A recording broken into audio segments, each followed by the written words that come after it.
Hi, welcome back to Maymay Diary. In today's video, we're going to be looking into what a zero-waste lifestyle is and how you can implement it into your life.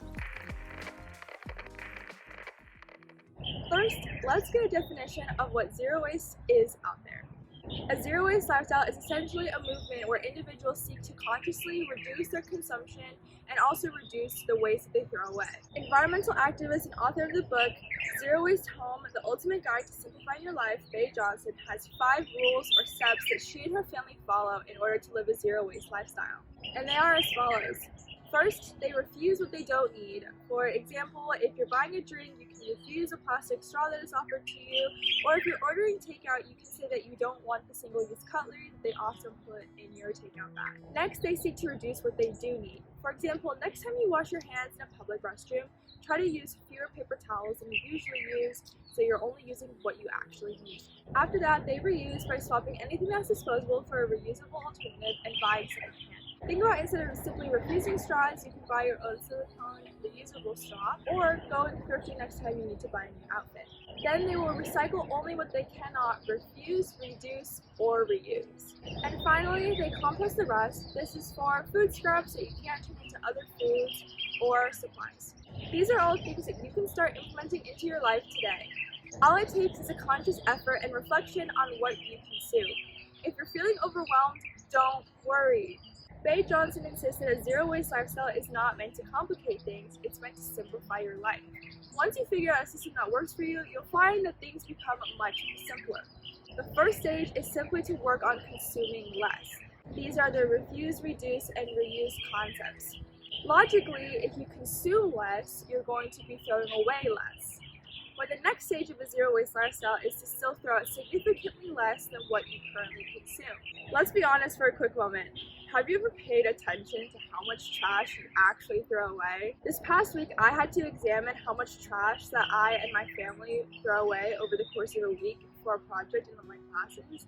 And while I don't feel like I'm overly wasteful, it's still quite enlightening to see how much waste we actually produce just over a short period of time. If you spend even just one day logging all of the waste that you throw away, you might be surprised by how much it actually is. As we know, we live in a society that lives off of single-use plastics, so it's no surprise that we throw away these plastics at an alarming rate. But outside of just plastic waste, food waste is a huge issue. The World Counts website has an article with some seriously concerning facts about food waste globally. Food waste is a problem in itself in a world where 800 million people suffer from hunger and undernourishment. All these people could be fed by less than a quarter of the food lost or wasted in the US and Europe. Over 2 billion people will join our planet between 2020 and 2050. All these people need to eat. We can feed them by increasing food production by 60%, or we could just stop throwing away our food. From my trash audit this past week, food waste was the largest factor. It was around 1.6 pounds or 0.7 kilograms for just 8 people over the course of around 5 to 6 days. This may be a tad concerning. However, there's good news. There's a solution to food waste issues, and it relates to living a zero-waste lifestyle. If we call back to the 5 steps that Bae Johnson and her family followed to live a zero-waste lifestyle, we'll remember that number 5 was composting the rest. Composting! It's a great way to give your food a new function after you can no longer consume it. Moreover, composting can actually help you garden some more and grow your own vegetables if you're interested in that. Alright. Let's get back to the zero-waste lifestyle in general. According to my research on this topic, I can't quite speak from personal experience yet because I'm still on my zero-waste lifestyle journey too. Living a zero-waste lifestyle can breed a lot of creativity. For the same class and unit that had me do a week-long trash audit, I also had to research minimalism and create a poster about it.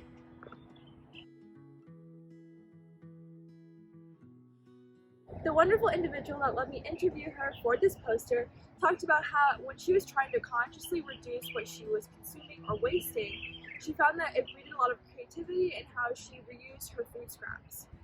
Going back a couple months, during the Shanghai lockdown, we were all given a box of veggies from the government, and these are all very unfamiliar vegetables from people that are originally from the United States or maybe Europe. This is because they were vegetables typically grown in Asia and ones that we actually hadn't seen before. This individual, she found that she was able to creatively figure out how to use the vegetables that she was unfamiliar with. She juiced the vegetables to create drinks or smoothies, and then with the pulp, she said that she created some muffins with it. As such, no part of the vegetable was wasted. When we apply this idea to our waste, we just might find that there are a lot of creative ways for us to reduce or reuse our food scraps and other waste like plastic bottles. I hope that through the course of this video you learned some new things about the zero waste lifestyle and maybe even decided to adopt some of the practices into your own life. Also, FYI, you don't have to go and buy a bunch of new sustainable things to live a zero waste lifestyle. You can just reuse the plastic bottles and containers that you currently have instead of going and buying new ones. If you're really set on having cool glass jars and a bamboo cutlery set, that's okay too, but don't feel pressured to buy these things in order to live a zero waste lifestyle. Until next time, bye!